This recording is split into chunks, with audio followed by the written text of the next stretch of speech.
Terminal 3 Bandara Soekarno-Hatta pagi itu seperti biasa.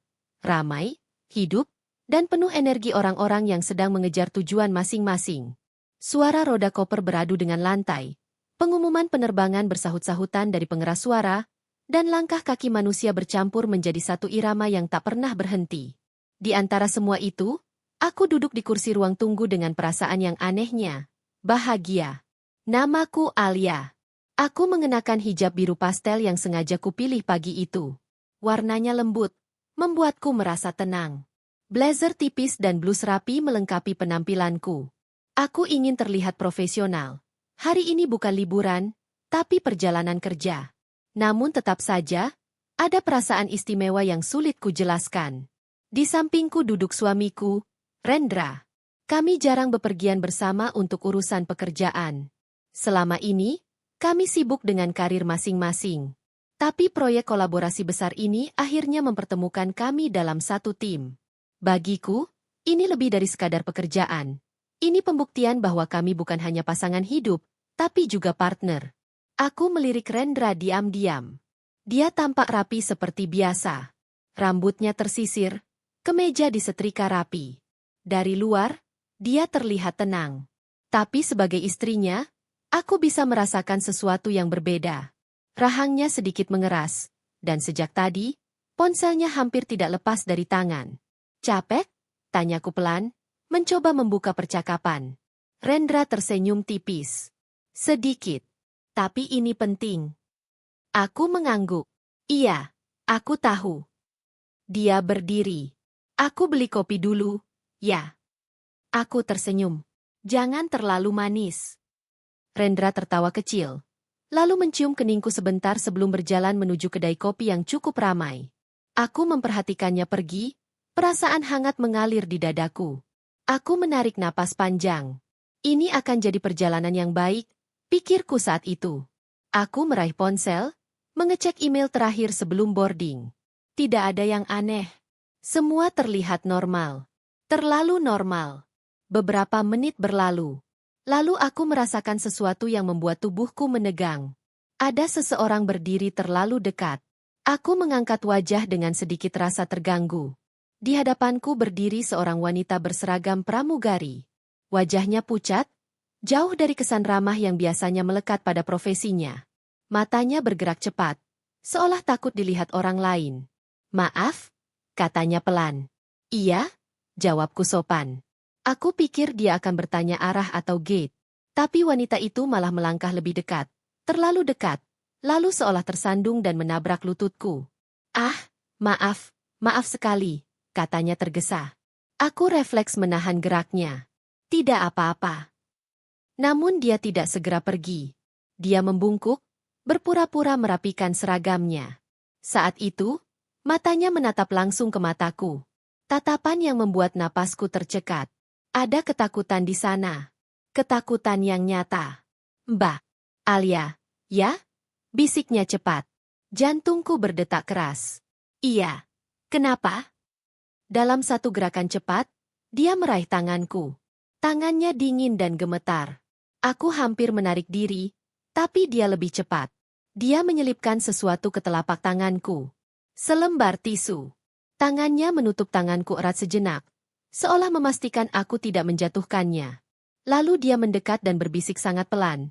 Hampir tidak terdengar di tengah hiruk-pikuk bandara. Pulanglah.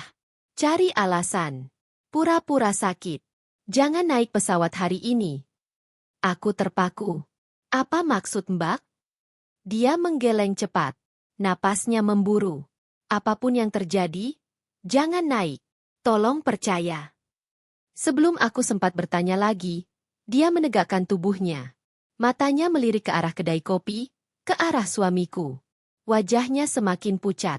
Aku mohon, desahnya lirih. Lalu dia pergi. Cepat. Menghilang ke kerumunan manusia seolah tidak pernah ada. Aku duduk mematung. Telapak tanganku terasa panas. Tisu itu terasa seperti benda terlarang. Aku masih duduk di tempat yang sama ketika suara langkah kaki mendekat dari arah kedai kopi. Ini kopinya. Suara itu membuatku tersentak. Aku hampir menjatuhkan benda kecil di tanganku. Rendra berdiri di depanku sambil menyodorkan gelas kertas berisi kopi hangat. Uap tipis naik dari permukaannya. Aroma kopi yang biasanya menenangkan justru terasa menusuk hidungku kali ini.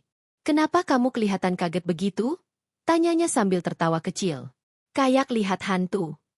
Aku memaksakan senyum. "Enggak, cuma lagi mikir kerjaan." Aku buru-buru menggenggam tisu itu dan memasukkannya ke saku blazerku. Gerakanku terlalu cepat, dan aku sadar Rendra memperhatikannya. "Kamu yakin baik-baik saja?" tanyanya lagi. "Kamu kelihatan pucat." Aku mengangguk. "Aku baik. Mungkin cuma deg-degan. Proyek ini penting, kan?" Rendra mengangguk cepat. "Terlalu cepat." "Iya. Sangat penting," katanya singkat. Dia duduk kembali di sampingku. Bukannya menatapku atau mengajak bicara seperti biasanya, dia langsung mengeluarkan ponselnya.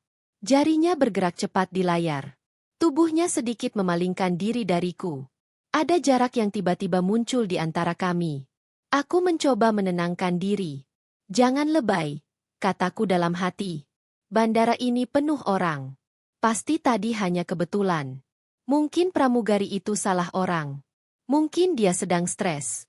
Aku menyesap kopi. Rasanya normal. Tapi jantungku tidak. Beberapa menit berlalu dalam keheningan aneh. Aku melirik papan pengumuman penerbangan, lalu kembali menatap koper kami yang tersusun rapi di depan. Semua terlihat seperti perjalanan biasa.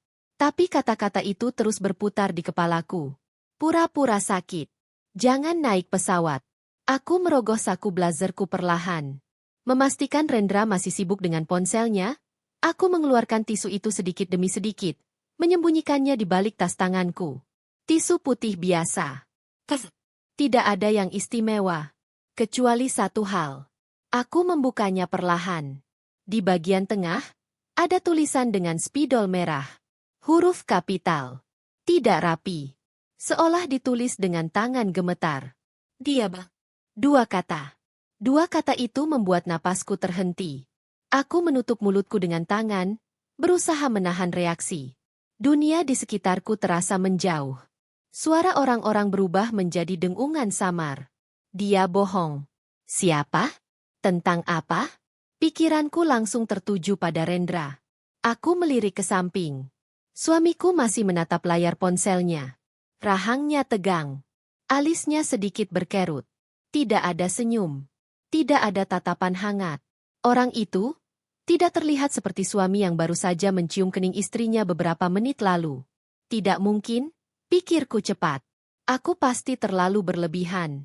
Aku melipat kembali tisu itu dan memasukkannya ke saku dengan tangan gemetar. Aku tidak boleh terlihat panik. Tidak sekarang. "Rendra," panggilku pelan. Dia mengangkat wajah. "Kamu capek banget kelihatannya." Dia tersenyum, tapi senyumnya terasa kosong. "Iya, banyak yang harus kupikirkan." Aku mengangguk. Aku ngerti. Tapi hatiku tidak. Waktu berjalan lambat setelah itu. Setiap pengumuman boarding terdengar seperti palu yang memukul dadaku. Kopi di tanganku mendingin tanpa kusentuh lagi. Aku mencoba bersikap normal. Menarik napas. Tersenyum kecil. Tapi setiap kali mataku bertemu wajah Rendra, dua kata itu muncul lagi. Dia bohong.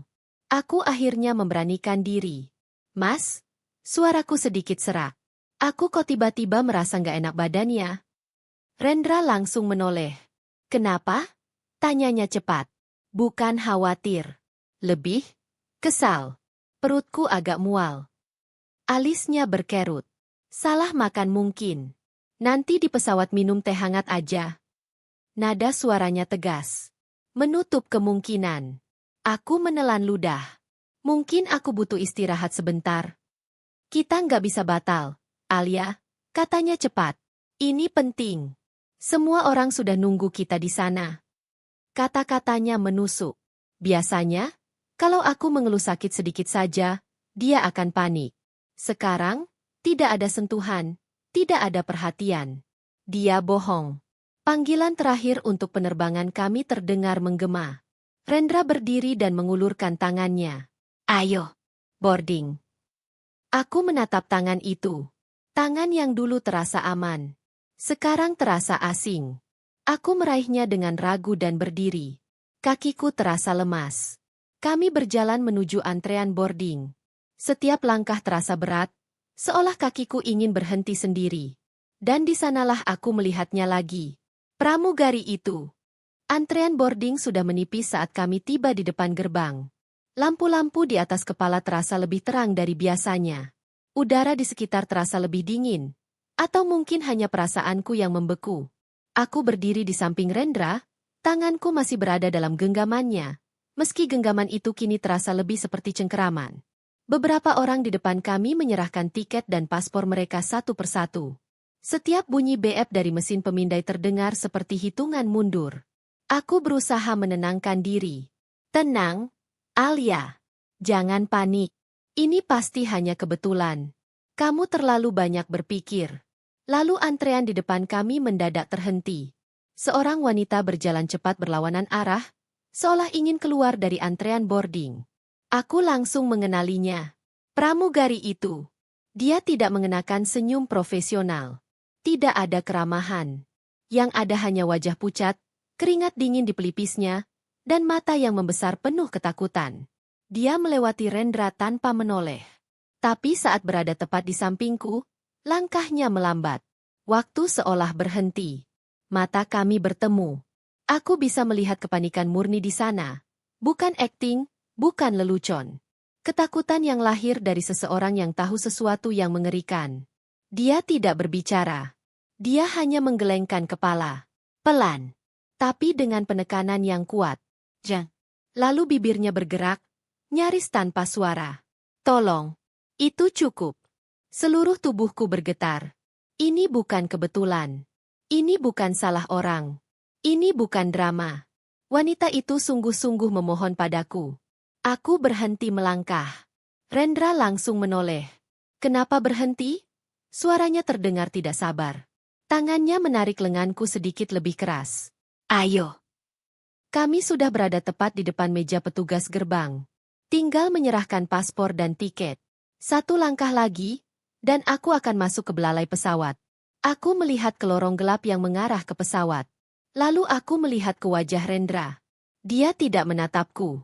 Matanya tertuju lurus ke depan, ke pintu pesawat, dengan ekspresi yang tidak pernah kulihat sebelumnya. Bukan antusias. Bukan gugup. Tapi, fokus. Seperti seseorang yang sedang memburu sesuatu. Dadaku sesak. Aku teringat dua kata di tisu itu. Dia bohong. Aku teringat tatapan pramugari itu. Aku teringat reaksi Rendra saat aku bilang tidak enak badan. Dan dalam sepersekian detik, aku membuat keputusan terbesar dalam hidupku. Aku melepaskan tangan Rendra. Alia? Katanya kaget. Aku mencengkeram perutku dengan kedua tangan. Rasa melilit itu, kali ini bukan pura-pura. Ketegangan membuat perutku benar-benar sakit. Aku, sakit, desisku. Lalu aku menjatuhkan diri ke lantai. Tas tanganku terhempas. Suaranya keras, menarik perhatian semua orang di sekitar. Alia! Rendra berlutut di sampingku. Untuk pertama kalinya, ada kepanikan di suaranya. Kenapa? Ada apa? Perutku, sakit sekali. Erangku, memejamkan mata. Aku meringkuk, memeluk perutku. Petugas gerbang langsung bereaksi. Ada penumpang kolaps. Orang-orang berhenti berjalan. Beberapa menoleh dengan wajah khawatir. Petugas bandara segera memanggil tim medis melalui radio. Rendra mengguncang bahuku. Alia, dengar aku. Bertahan. Kita sebentar lagi naik. Aku menggeleng lemah. Aku nggak bisa. Aku nggak bisa terbang. Beberapa menit kemudian, dua petugas medis datang membawa kursi roda. Mereka memeriksaku cepat. Tensinya normal, kata salah satu dari mereka. Tapi dia kesakitan. Kondisi seperti ini tidak boleh terbang. Rendra berdiri. Tapi penerbangannya.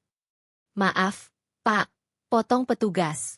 Keselamatan penumpang prioritas. Istri Anda tidak diizinkan terbang. Kata-kata itu seperti palu. Aku diangkat ke kursi roda. Kepalaku kubiarkan terkulai. Aku pura-pura setengah sadar. Saat kursi roda itu mulai didorong menjauh dari gerbang, Aku membuka mata sedikit. Aku ingin melihat satu hal. Aku ingin melihat reaksi suamiku. Aku berharap melihat wajah khawatir. Atau kecewa. Atau sedih. Tapi yang kulihat membuat darahku membeku. Rendra berdiri mematung. Dia tidak menatapku. Dia menoleh ke arah dinding kaca yang menghadap landasan. Bahunya naik turun. Lalu, dengan gerakan pelan tapi penuh amarah, dia meninju dinding itu. Bukan pukulan keras. Pukulan yang tertahan. Pukulan seseorang yang gagal. Aku menutup mata kembali. Dia marah. Bukan karena aku sakit, tapi karena rencananya gagal. Perjalanan pulang dari bandara terasa jauh lebih panjang dibandingkan perjalanan berangkat. Aku duduk di kursi belakang taksi, bersandar pada jendela yang dingin. Kepalaku sedikit dimiringkan, seolah aku masih lemas dan belum sepenuhnya sadar. Padahal kenyataannya, pikiranku bekerja jauh lebih cepat dari biasanya. Di kursi depan, Rendra duduk di samping sopir. Tidak ada percakapan. Tidak ada sentuhan. Tidak ada kepanikan seperti yang seharusnya ditunjukkan seorang suami ketika istrinya baru saja dilarikan dengan kursi roda. Keheningan di dalam mobil terasa menyesakan. Aku mendengar suara mesin, deru kendaraan lain di jalan tol, dan lagu pop ceria dari radio taksi yang terdengar sangat tidak pantas dengan suasana kami. "Perutmu masih sakit?" tanya Rendra akhirnya. Nada suaranya datar. Tidak ada rasa khawatir. Hanya formalitas. "Masih," jawabku pelan. Aku memejamkan mata lagi. Kayaknya asam lambung. Dia menghela napas panjang. "Proyek ini benar-benar kacau," katanya. "Bukan padaku, tapi entah pada siapa. Klien pasti kecewa. Aku harus cari cara jelasin semuanya." Aku membuka mata sedikit, melihat pantulan wajahnya di kaca spion. Dia terlihat frustrasi. Bukan lega karena aku selamat. Bukan syok karena hampir kehilangan istrinya. Frustrasi karena sesuatu yang gagal. Hatiku bergetar. Kami tiba di rumah menjelang siang. Rumah yang selama ini kuanggap tempat paling aman di dunia. Rumah kecil minimalis yang kami bangun bersama dari nol. Sekarang, rumah itu terasa seperti perangkap. Rendra membukakan pintu dan membantuku turun. Tangannya memapahku dengan gerakan yang tepat. Terlalu tepat. Seolah dia hanya menjalankan peran. "Ayo, istirahat di kamar," katanya. Aku membiarkan tubuhku bersandar padanya. Aku harus tetap memainkan peran ini. Aku tidak boleh terlihat curiga. Belum sekarang. Di kamar, dia membaringkanku di tempat tidur dan menyelimutiku sampai ke dagu. "Aku ambilin air hangat sama obat," katanya. Aku mengangguk lemah. Dia keluar kamar. Pintu tertutup, tapi tidak rapat. Ada celah kecil. Aku menahan napas. Beberapa menit berlalu. Tidak ada suara langkah ke arah dapur. Yang kudengar justru suara langkah menjauh ke arah tangga, menuju lantai bawah. Ke ruang kerja. Jantungku mulai berdetak lebih cepat. Lalu aku mendengarnya. Suara yang membuat seluruh tubuhku membeku. Suara Rendra menelepon. Bukan suara biasa. Suara rendah, mendesis, tertahan. Ya, gagal. Aku menahan napas, menajamkan pendengaranku. Gagal total. Tepat di gerbang. Ada jeda. Aku bisa membayangkan dia sedang mendengarkan suara di seberang. Aku nggak tahu kenapa. Dia tiba-tiba sakit. Entah pura-pura atau beneran. Aku nggak peduli. Darahku terasa mengalir lebih lambat. Aku tahu ini kacau. Tapi kita harus batalkan semuanya di sana. Villa itu. Semuanya. Jangan sampai ada jejak. Jejak? Jejak apa? Aku meremas spray di bawah selimut. Tidak. Jangan hubungi aku dulu. Dia sekarang di kamar. Sepertinya nggak curiga. Dia terlalu polos. Polos. Kata itu menusuk lebih tajam dari pisau. Aku akan cari cara lain. Kita pakai rencana cadangan. Telepon ditutup. Langkah kaki Rendra kembali terdengar, kali ini menuju dapur. Aku buru-buru memejamkan mata, mengatur napas agar terdengar lemah. Beberapa detik kemudian, dia masuk ke kamar membawa segelas air dan beberapa tablet obat. "Minum ini dulu," katanya lembut. Lembut yang palsu. Aku membuka mata perlahan dan duduk, meminum obat itu di depannya. Rasanya pahit. Tapi kepahitan itu tidak sebanding dengan yang memenuhi dadaku. Tidur ya, katanya. Aku harus beresin banyak hal hari ini. Jangan tunggu aku. Dia mencium keningku. Sentuhan itu membuat kulitku merinding. Setelah pintu tertutup rapat, aku membuka mata dalam kegelapan. Aku tidak sakit. Aku ketakutan. Dan untuk pertama kalinya sejak menikah, aku sadar satu hal yang mengerikan. Aku baru saja lolos dari sesuatu. Dan orang yang paling dekat denganku adalah bagian dari itu. Malam turun perlahan di rumah itu. Lampu kamar sudah kupadamkan sejak lama. Tapi aku tidak tidur sedetik pun. Aku berbaring telentang, menatap langit-langit yang gelap, mendengarkan setiap suara sekecil apapun. Dari lantai bawah, aku mendengar suara Rendra mondar-mandir. Sesekali terdengar denting gelas dan botol. Aroma alkohol samar naik ke lantai atas. Televisi dinyalakan, volumenya rendah, hanya sebagai latar. Seolah dia tidak ingin kesunyian membuat pikirannya berbicara terlalu keras. Aku menunggu. Aku menghitung waktu dengan detak jantungku sendiri. Sekitar 1 jam berlalu. 2 jam. Akhirnya, suara televisi dimatikan. Langkah kaki terdengar menuju sofa. Tak lama kemudian, dengkuran pelan terdengar dari ruang tamu. Aku menunggu lagi. 30 menit. Aku harus yakin. Dengan sangat hati-hati, aku bangkit dari tempat tidur. Kakiku terasa lemas, bukan karena sakit, tapi karena adrenalin yang menumpuk seharian. Aku membuka pintu kamar perlahan, memastikan engselnya tidak berderit. Tangga kuturuni satu persatu, berjinjit.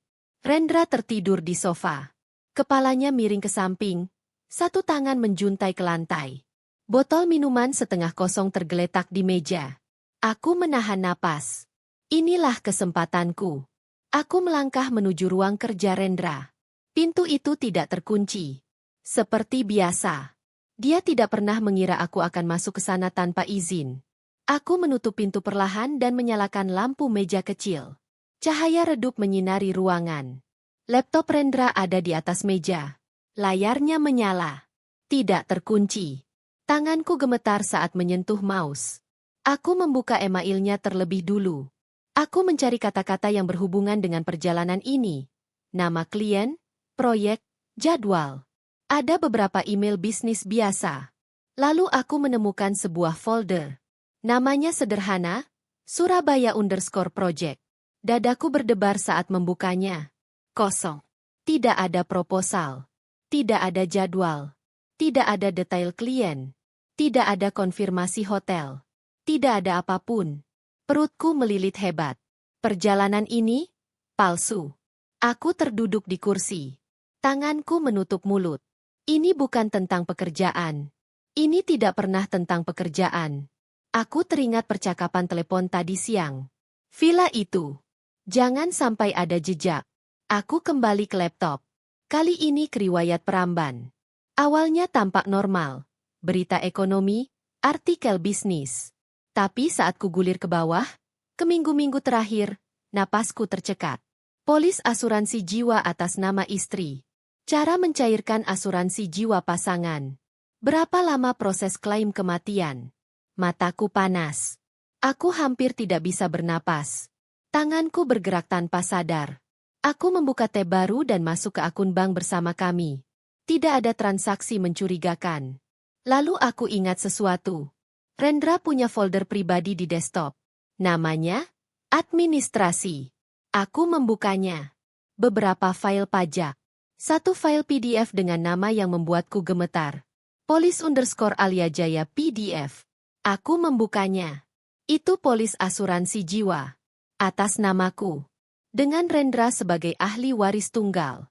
Nilainya membuat mataku terbelalak. 2 miliar rupiah. Tanggal penerbitan polis itu, 3 hari lalu. Tubuhku kehilangan kekuatan. Aku terjatuh duduk di lantai. Ini bukan paranoia. Ini bukan salah paham. Ini rencana. Aku menutup wajahku dengan kedua tangan. Tangisku keluar tanpa suara. Seluruh hidup yang kukenal runtuh dalam satu malam. Suamiku, pria yang tidur di sofa di luar sana, ingin aku mati. Dan aku tahu satu hal dengan pasti. Jika aku tidak jatuh pingsan di bandara hari itu, aku mungkin tidak akan pernah kembali ke rumah ini. Aku masih duduk di lantai ruang kerja ketika kesadaranku perlahan kembali. Tanganku dingin. Ujung jariku mati rasa. Laptop di atas meja masih menyala, menampilkan halaman polis asuransi yang seharusnya tidak pernah ada. Cahaya putih dari layar itu terasa seperti lampu interogasi.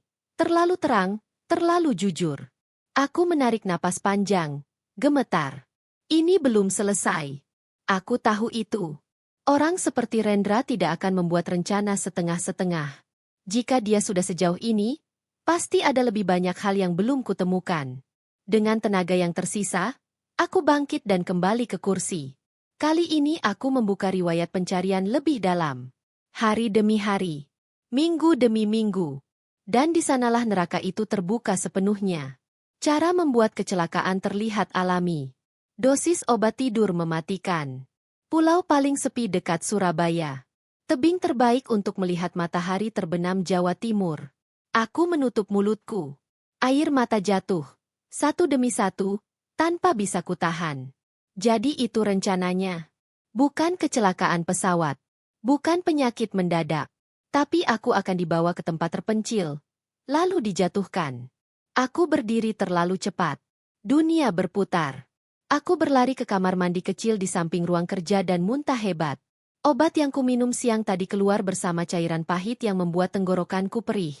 Aku terduduk di lantai kamar mandi yang dingin. Tangisku pecah. Aku menggigit tanganku sendiri agar tidak bersuara. Suamiku, orang yang tidur di ruang tamu, adalah seorang pembunuh yang sedang menunggu waktunya. Butuh waktu lama sebelum tangisku mereda. Saat itu, sesuatu berubah di dalam diriku. Rasa takut mulai digantikan oleh sesuatu yang lain. Kemarahan. Bukan kemarahan histeris, tapi kemarahan yang dingin. Tenang. Aku menghapus air mataku, berdiri, dan kembali ke ruang kerja. Tanganku tidak lagi gemetar seperti tadi. Aku membuka ponselku. Aku mulai memotret semuanya. Riwayat pencarian. Polis asuransi. Folder proyek kosong. Setiap bukti kuabadikan satu persatu. Aku mengirimkannya ke email pribadiku, email yang Rendra tidak tahu keberadaannya. Setelah itu, aku menghapus jejakku. Riwayat peramban. File yang kubuka. Jejak aktivitasku. Aku mematikan lampu meja dan membuka pintu perlahan. Rendra masih tertidur di sofa. Mendengkur pelan. Tidak tahu bahwa topengnya sudah hancur sepenuhnya. Aku menatapnya lama. Untuk pertama kalinya, aku tidak melihat suamiku. Aku melihat orang asing. Aku kembali ke kamar dan berbaring. Tapi kali ini aku tidak gemetar ketakutan. Aku menggenggam ponselku di bawah bantal. Hanya ada satu orang yang tahu sebagian dari kebenaran ini. Pramugari itu. Aku harus menemukannya. Azan subuh terdengar lirih dari kejauhan. Suara itu menembus malam panjang yang nyaris tidak kulewati dengan tidur. Aku bangkit perlahan dari tempat tidur. Seluruh tubuhku terasa kaku, bukan karena sakit, tapi karena semalaman aku menahan diri agar tidak berteriak.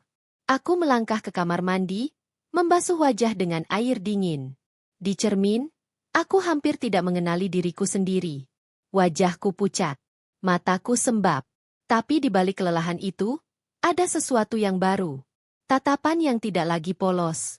Aku salat subuh dengan air mata jatuh tanpa suara. Bukan tangisan minta diselamatkan, tapi permohonan agar aku cukup kuat untuk bertahan dan melawan. Ketika aku turun ke dapur, Rendra masih tertidur di sofa. Botol minuman semalam masih ada di meja. Aku melewatinya tanpa menoleh, membuat teh hangat, lalu duduk di meja makan seolah pagi ini adalah pagi biasa. Sekitar setengah jam kemudian, dia terbangun. Pagi, katanya sambil mengucek mata. Suaranya serak. Pagi, jawabku pelan. Dia menatapku lama. Kamu sudah bangun? Aku mengangguk. Masih lemas, tapi mendingan. Kebohongan pertama di pagi itu keluar begitu mudah. Rendra duduk di depanku. Ada jeda aneh di antara kami. Dia menatap cangkir tehnya, lalu menatapku lagi. Kamu nggak apa-apa sendirian di rumah hari ini? Tanyanya. Aku mengangguk. Aku cuma mau istirahat. Kayaknya asam lambung. Bagus. Nada suaranya terdengar lega, terlalu lega. Aku harus ke kantor. Ngurus pembatalan kemarin. Kesempatan. Pergi saja, kataku cepat, lalu memperlambat suaraku. Aku baik-baik saja. Dia berdiri, mengambil tasnya. Jangan kemana-mana. Kunci pintu. Aku tersenyum kecil. Iya, Mas. Begitu pintu tertutup dan suara mobilnya menjauh, senyum itu menghilang. Aku langsung mengunci pintu, memasang rantai pengaman, lalu berlari ke kamar. Aku membuka laptop pribadiku dan masuk ke media sosial. Tanganku bergerak cepat. Aku mengetik nama maskapai penerbangan itu, lalu menambahkan kata pramugari. Puluhan profil muncul. Aku menggulir satu persatu. Tidak ada. Aku berpindah ke Facebook. Mengetik nama depan yang kuingat dari nameta kecil di seragamnya. Beberapa hasil muncul. Aku klik satu persatu. Lalu aku melihatnya. Foto seorang wanita tersenyum di depan pesawat. Rambutnya diikat rapi. Wajah yang sama, tapi tanpa ketakutan. Itu dia. Jantungku berdebar. Aku mengirim pesan. Mbak, ini Alia. Wanita di bandara kemarin. Anda benar. Tolong saya. Kita harus bicara. Ini sangat penting. Aku menunggu. 1 menit. 2 menit. Setiap detik terasa seperti jam. Lalu ponselku bergetar. Ya Allah, Mbak Alia, saya takut sekali. Saya tidak berhenti memikirkan Mbak sejak kemarin. Mbak baik-baik saja? Air mata menggenang di mataku. Aku tidak sendirian. Aku membaca pesan itu berulang kali. Tanganku gemetar, bukan karena takut semata, tapi karena kelegaan yang hampir membuat lututku lemas. Mbak baik-baik saja? Aku menarik napas panjang sebelum membalas. Saya tidak baik-baik saja. Saya menemukan hal-hal yang mengerikan. Kita harus bertemu. Tapi tidak di rumah. Tidak aman. Balasan datang cepat. Saya juga tidak berani. Dia bisa kembali kapan saja. Kita bertemu di tempat ramai. Mal Taman Anggrek. Lantai 4. Kafe buku. 1 jam lagi. Aku menatap jam di ponsel. 1 jam. Aku harus keluar tanpa membuat Rendra curiga. Aku menyusun rencana dengan cepat. Aku masuk ke kamar mandi, mengambil beberapa pembalut dari lemari, lalu membuang bungkusnya ke tempat sampah luar rumah. Alasan sederhana, tapi cukup. Setelah itu aku berpakaian seadanya. Daster rumah, kardigan panjang, hijab instan. Penampilan orang sakit yang terpaksa keluar. Ponselku bergetar. Nama Rendra muncul di layar. Jantungku mencelos. Halo? Jawabku, membuat suaraku serak. Kamu lagi apa? Tanyanya. Lagi tiduran. Masih pusing. Kok suaramu aneh? Lemas. Ada jeda. Aku bisa membayangkan keningnya berkerut. Oh, ya sudah. Istirahat. Aku mungkin agak sore pulang. Iya, Mas. Telepon ditutup. Aku tidak menunggu lama. Aku memesan ojek online ke titik 2 blok dari rumah, agar tidak terlihat langsung dari gerbang. Setiap langkah keluar rumah terasa seperti melangkah di atas pecahan kaca. Di perjalanan, aku terus menoleh ke belakang. Setiap mobil yang mirip mobil Rendra membuat dadaku sesak. Akhirnya aku tiba di mal. Kafe buku di lantai 4 ramai seperti yang dijanjikan. Aroma kopi, suara orang bercakap, halaman buku di balik, semuanya terasa kontras dengan badai di kepalaku. Aku melihatnya di sudut ruangan. Pramugari itu, kini tanpa seragam. Kaos polos dan jeans. Rambutnya diikat ekor kuda. Wajahnya pucat, matanya cekung. Aku mendekat. Yuni? Bisikku. Dia mendongak. Matanya membesar. Mbak Alia. Kami duduk berhadapan. Tangannya gemetar saat menggenggam cangkir kopi. Terima kasih, kataku pelan. Kamu menyelamatkan hidupku. Dia menggeleng cepat. Aku cuma melakukan hal yang benar. Kenapa? Tanyaku. Kenapa kamu tahu? Kenapa kamu berani? Dia menunduk lama. Lalu mengangkat wajahnya dengan mata berkaca-kaca. Aku harus jujur, katanya. Kalau tidak, semuanya tidak masuk akal. Aku mengangguk. Aku siap. Dia menarik napas dalam. Aku, dulu punya hubungan dengan suamimu. Dunia seakan berhenti. Hubungan? Ulangku lirih. Iya, katanya cepat. Hampir setahun. Dia bilang tidak bahagia. Dia bilang bak terlalu sibuk dengan karir. Aku menatap meja. Hatiku perih, tapi tidak hancur. Rasa sakit itu kalah oleh rasa ingin tahu. Lalu, tanyaku. Sekitar 3 bulan lalu dia berubah. Dingin. Menghilang. Lalu memutuskan aku lewat pesan. Suaranya bergetar. Aku hancur. Tapi kemudian aku tahu alasannya. Apa? Ada wanita lain. Namanya Maura. Aku mengernyit. Maura? Iya. Dia kaya, pintar, dan berbahaya. Yuni menelan ludah. Aku tidak sengaja melihat mereka bersama di penerbangan ke Bali. Aku mengikuti mereka. Aku tahu itu salah, tapi aku ingin tahu. Aku menahan napas. Aku memasang pelacak kecil di tasnya. Lanjutnya. Dan alat itu merekam suara. Dadaku berdebar kencang. Aku mendengar rencana mereka, katanya lirih. Tentang perjalanan dinas palsu. Tentang villa. Tentang tebing. Tentang asuransi. Aku menutup mata. Semua cocok. Aku tidak bisa membiarkan itu terjadi, kata Yuni. Aku tahu aku orang ketiga. Tapi aku bukan pembunuh. Aku mengulurkan tangan dan menggenggam tangannya. Kamu bukan penjahat, kataku. Kamu saksi. Dia menatapku. Dan untuk pertama kalinya sejak aku mengenalnya, aku melihat sesuatu selain ketakutan di matanya. Kami duduk lama di kafe buku itu tanpa banyak bicara. Di sekeliling kami, orang-orang tertawa kecil, membuka laptop, memesan kopi kedua. Dunia berjalan normal, seolah tidak ada dua perempuan di sudut ruangan yang sedang membicarakan rencana pembunuhan. Aku memandangi permukaan kopi di depanku. Cairannya sudah dingin, tapi aku tidak menyentuhnya. Apa yang akan Mbak lakukan sekarang? Tanya Yuni akhirnya, suaranya pelan. Dia terlihat berharap aku akan mengatakan sesuatu yang masuk akal. Sesuatu seperti lapor polisi, lari, atau sembunyi. Aku menggeleng perlahan. Kalau aku lari, kataku, dia tidak akan berhenti. Yuni menatapku, keningnya berkerut. Mbak, ini berbahaya. Dia sudah sejauh itu. Aku tahu. Suaraku tenang, bahkan mengejutkanku sendiri. Dan justru karena itu, aku tidak boleh kabur. Aku mencondongkan tubuh ke depan. Bukti yang kita punya sekarang belum cukup kuat, lanjutku.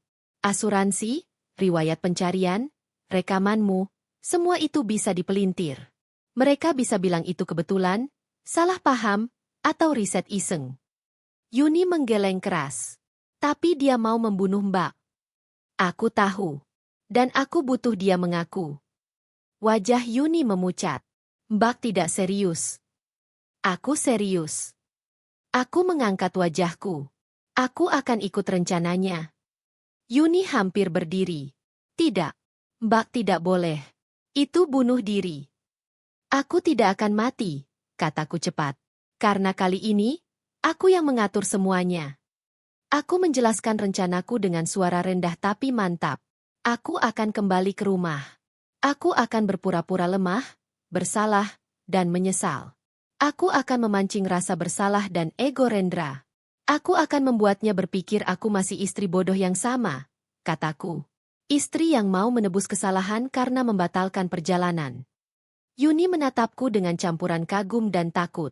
Dan kamu, lanjutku, harus membantuku dari luar. Aku butuh kamu cari tahu segalanya tentang Maura.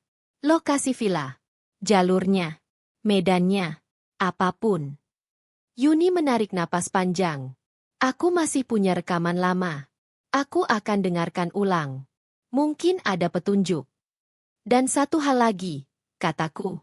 Aku butuh ponsel baru. Nomor baru. Jangan ada jejak. Yuni mengangguk cepat. Aku tahu tempatnya. Kami berpisah dengan cepat. Terlalu lama bersama justru berbahaya. Dalam perjalanan pulang, jantungku tidak berhenti berdebar. Tapi ketakutan itu kini bercampur dengan sesuatu yang lain. Aku kembali ke rumah sebelum Rendra pulang. Aku membuang tas belanja kecilku, mengganti pakaian dengan daster, mengacak sedikit hijabku, dan berbaring di tempat tidur dengan napas dibuat berat. Sore itu, pintu depan terbuka. Alia? Suara Rendra terdengar dari bawah. Aku tidak menjawab. Langkah kakinya naik tergesa. Dia berdiri di ambang pintu kamar, menatapku lama. Alia? Katanya lebih lembut. Aku membuka mata perlahan. Mas, kamu sudah pulang. Dia mendekat. Kamu tidur terus? Aku mengangguk. Masih mual. Dia menyentuh dahiku. Tidak demam. Aku ke apotek tadi, kataku cepat. Beli obat sama vitamin. Maaf keluar sebentar. Matanya menyipit. Kamu keluar? Hanya ke depan kompleks. Aku kehabisan pembalut. Wajahnya langsung berubah. Tegangannya mengendur. Oh, ya sudah. Aku tahu. Alasan itu cukup. Malam itu kami makan sup bersama. Aku hanya makan sedikit. Kami menonton televisi tanpa bicara. Rendra terus mengecek ponselnya. Aku tahu dia sedang berkomunikasi dengan Maura. Lalu aku mulai memainkan peranku. Mas, kataku pelan saat jeda iklan. Iya. Aku minta maaf soal kemarin. Dia menoleh. Aku merasa bersalah. Lanjutku. Aku merusak karirmu. Proyek kita. Aku menunduk. Aku nggak mau jadi penghalang hidupmu. Aku bisa melihat perubahan di wajahnya. Roda gigi mulai berputar. Kalau kita jadwalkan ulang, kataku ragu. Aku sudah lebih baik. Aku janji jaga kesehatan. Keheningan. Lalu senyum itu muncul. Senyum yang membuat darahku dingin. Kamu yakin? Tanyanya lembut. Aku yakin, Mas. Jawabku. Demi kita. Dia memelukku erat. Kamu istri terbaik, bisiknya. Aku memejamkan mata di bahunya. Permainan dimulai, batinku. Pagi berikutnya terasa berbeda. Rendra bangun dengan semangat yang nyaris membuatku mual. Dia bersenandung di kamar mandi, menyetrika kemejanya sendiri, sesuatu yang jarang sekali dia lakukan. Seolah beban besar telah terangkat dari pundaknya. Aku tahu beban apa itu. Atau lebih tepatnya, uang dari kematianku. Kamu yakin sudah enakan? Tanyanya sambil mengancingkan kemeja. Aku mengangguk sambil tersenyum kecil. Iya, Mas. Aku minum obat teratur. Dia menatapku beberapa detik lebih lama dari biasanya. Menilai. Memastikan. Lalu dia tersenyum. Bagus. Aku akan urus keberangkatan ulang. Mungkin lusa. Waktu kami semakin sempit. Begitu Rendra pergi ke kantor, aku langsung bergerak. Ponsel sekali pakai yang diberikan Yuni sudah ada di tanganku. Aku menghubungi nomor yang dia kirimkan semalam. Seorang pengacara sekaligus konsultan keamanan yang direkomendasikannya. Namanya Pak Hadi. Setelah aku menjelaskan semuanya secara singkat, suaranya di seberang berubah serius. Ibu tidak boleh sendirian menghadapi ini, katanya. Tapi jika Anda ingin menjebak mereka, kita harus sangat rapi. 1 jam kemudian, bel rumah berbunyi. Seorang pria berpakaian seperti teknisi internet berdiri di depan pintu. Wajahnya biasa saja. Tidak mencolok. Saya Rian, katanya singkat. Aku mempersilakannya masuk. Kotak peralatannya bukan berisi obeng dan kabel biasa. Di dalamnya ada benda-benda kecil yang terlihat seperti perhiasan, kancing baju, dan stiker tipis. Kita tidak punya banyak waktu, katanya cepat. Kita pasang alat rekam di ruang kerja, ruang tamu, dan satu yang paling penting, di Anda. Dia menyerahkan sebuah liontin perak sederhana dengan batu kecil di tengahnya. Ini mikrofon sensitivitas tinggi, jelasnya. Terhubung ke server aman. Jangan dilepas. Aku menggenggamnya. Beratnya terasa seperti janji. Lalu dia mengeluarkan benda kecil seukuran koin. Pelacak GPS sekaligus perekam audio. Masukkan ke koper suami Anda. Aku mengangguk. Begitu Rian pergi, aku langsung ke kamar. Koper Rendra masih di sudut ruangan. Aku membuka lapisan dalamnya dengan tangan gemetar dan menyelipkan alat itu di rangka koper. Selesai. Malam itu, aku berpura-pura tidur lebih awal. Liontin itu menggantung di leherku, tersembunyi di balik hijab. Aku mendengar Rendra mondar-mandir, lalu masuk ke ruang kerja. Aku menahan napas. Melalui ponsel baruku, suara dari alat rekam terdengar jelas. Rendra menelepon. Ya, katanya. Semua siap.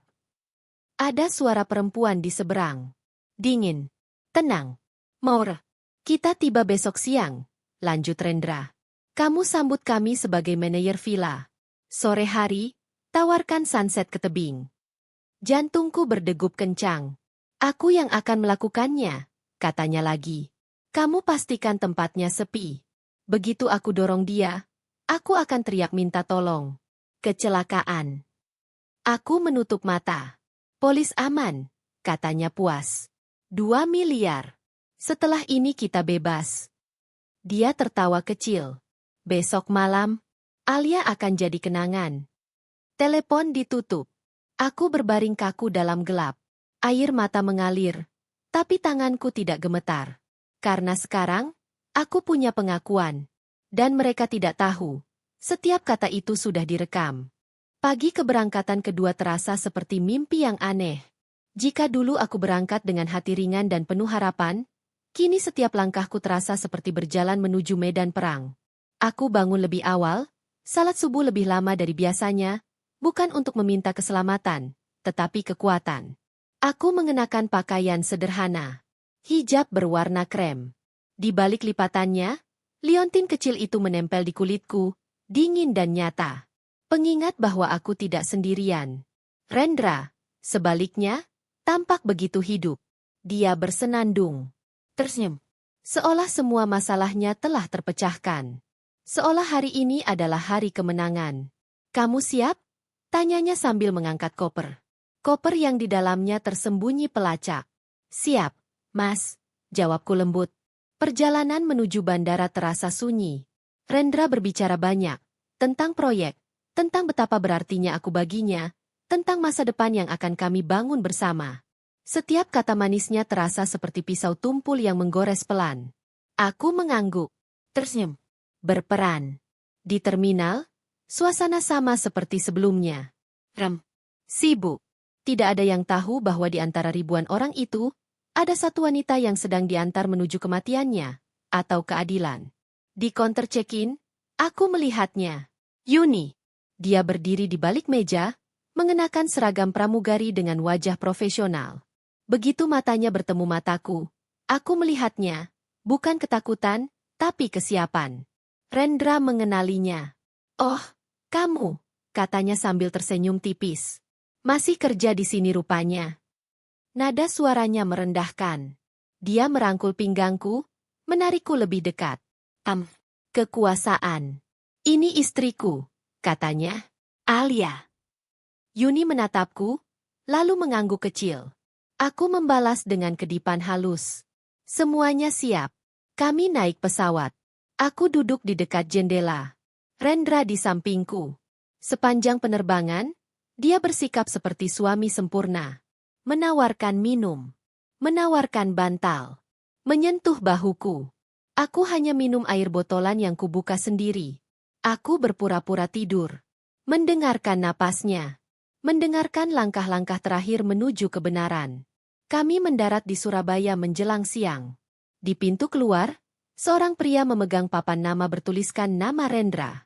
Kami naik ke van gelap dan melaju jauh dari kota. Jalanan semakin sepi. Pepohonan semakin rapat. Aku melihat ke kaca belakang. Sebuah mobil sedan hitam menjaga jarak. Tim pengaman. Kami tiba di villa menjelang sore. Indah. Terlalu indah. Laut terbentang luas. Angin berhembus kencang. Tidak ada rumah lain di sekitar. Seorang wanita menyambut kami. Maura. Cantik. Rapi. Senyumnya halus tapi matanya dingin. Selamat datang, katanya. Saya Maura, pengelola villa. Dia dan Rendra saling bertukar pandang singkat. Senyum yang tidak seharusnya ada. Pemandangan matahari terbenam di sini luar biasa, kata Maura kemudian. Ada tebing pribadi di ujung properti. Sangat romantis. Jantungku berdetak kencang. Sore itu, kami berjalan menuju tebing. Jalur setapak sempit. Angin laut semakin kencang. Tidak ada siapa-siapa. Hanya kami bertiga. Lalu Maura berhenti di kejauhan. Silakan berdua saja, katanya. Rendra berdiri di belakangku. Aku bisa merasakan kehadirannya. Perjalananmu berakhir di sini, katanya pelan. Aku berbalik. Kenapa, Mas? Tanyaku. Hanya karena uang. Dia tertawa. 2 miliar, Alia. Itu hidup baru. Dia melangkah maju. Aku mundur, tumitku hampir menyentuh tepi jurang. Lalu Maura muncul kembali. Cepat, katanya dingin. Dorong dia. Rendra mencengkeram lenganku. Aku berteriak. Sekarang. Sunyi sekejap. Lalu suara sepatu berlari. Lampu sorot menyala. Polisi. Jangan bergerak. Rendra membeku. Maura menjerit. Dalam hitungan detik, mereka dikepung. Borgol berbunyi. Tangis Maura pecah. Rendra terdiam, menatapku dengan wajah kosong. Aku berdiri tegak. Tidak lagi mundur. Angin laut masih berhembus kencang di tebing itu ketika semuanya berakhir. Lampu sorot polisi menembus senja yang hampir tenggelam sepenuhnya. Ombak menghantam batu karang di bawah sana dengan suara berat, seolah ikut menjadi saksi atas apa yang nyaris terjadi. Rendra berdiri dengan tangan terborgol di belakang punggungnya. Tidak ada perlawanan. Tidak ada teriakan. Hanya wajah kosong. Wajah seseorang yang baru menyadari bahwa seluruh rencananya runtuh dalam 1 detik. Maura tidak sekuat itu. Dia meronta, menjerit, memaki. Gaun rapi yang tadi dipakainya kini kotor oleh tanah dan air mata. 2 petugas menyeretnya menjauh, sementara suaranya makin lama makin hilang ditelan suara angin. Aku berdiri terpaku. Tubuhku akhirnya gemetar hebat, not because of fear, tapi karena semuanya telah selesai. Rian mendekat. Ibu Alia, Anda aman? Aku mengangguk pelan. Aman. Dia mengangkat alat penerima kecil. Semua terekam. Setiap kata. Tidak ada celah. Aku menutup mata. Untuk pertama kalinya sejak di bandara hari itu, aku menarik napas panjang tanpa rasa sesak di dada. Proses hukum. Kasus ini mengguncang media lokal. Suami rencanakan pembunuhan istri demi asuransi. Perknolbaan pembunuhan berencana di villa mewah. Judul-judul itu terpampang di mana-mana. Di ruang pemeriksaan, Rendra dan Maura saling menyalahkan. Maura menangis dan mengaku dimanipulasi. Rendra berteriak bahwa semua itu ide Maura. Tapi rekaman tidak berbohong. Suara Rendra di tebing. Suara Maura yang memerintah. Rekaman telepon. Polis asuransi. Semua mengikat mereka dengan rapi. Yuni datang sebagai saksi. Dengan seragam pramugarinya, dia berdiri di ruang sidang dan berkata dengan suara bergetar tapi tegas. Saya bersalah karena berselingkuh. Tapi saya tidak bersalah karena menyelamatkan nyawa seseorang. Hakim mendengarkan dalam diam. Putusan. Beberapa bulan kemudian, palu hakim diketuk. Rendra dan Maura dinyatakan bersalah atas percobaan pembunuhan berencana dan penipuan. Hukuman, penjara seumur hidup. Maura pingsan. Rendra tidak bereaksi. Saat dia menoleh padaku untuk terakhir kalinya, aku tidak melihat kebencian. Aku melihat kekalahan total. Perceraian berjalan cepat. Semua aset jatuh ke tanganku. Polis asuransi itu dibatalkan, tidak pernah berlaku. Aku pindah dari rumah itu. Aku membangun hidup baru. Aku membuka usaha sendiri. Dan yang terpenting, aku kembali menjadi diriku sendiri. Suatu sore, aku duduk di sebuah kafe kecil di Jakarta. Di depanku duduk Yuni. Kamu mau kemana setelah ini? Tanyanya. Aku tersenyum. Ke Jepang. Perjalanan kerja yang sesungguhnya. Dia tertawa kecil. Kali ini tanpa rahasia. Kami saling menggenggam tangan. 2 perempuan yang pernah hampir hancur. Dan memilih bertahan. Beberapa tahun kemudian, di sebuah penjara yang dingin dan sunyi, Rendra menerima sepucuk surat tanpa nama pengirim. Isinya bukan surat. Hanya selembar tisu putih. Kosong. Dia meremasnya di tangannya. Dan untuk pertama kalinya dalam hidupnya, Dia menangis. Bukan karena kehilangan istri. Bukan karena kehilangan uang. Tapi karena akhirnya dia sadar. Dia tidak kalah di tebing. Dia sudah kalah sejak di bandara. Dari seorang wanita yang dia anggap bodoh. Dan dari selembar tisu kecil.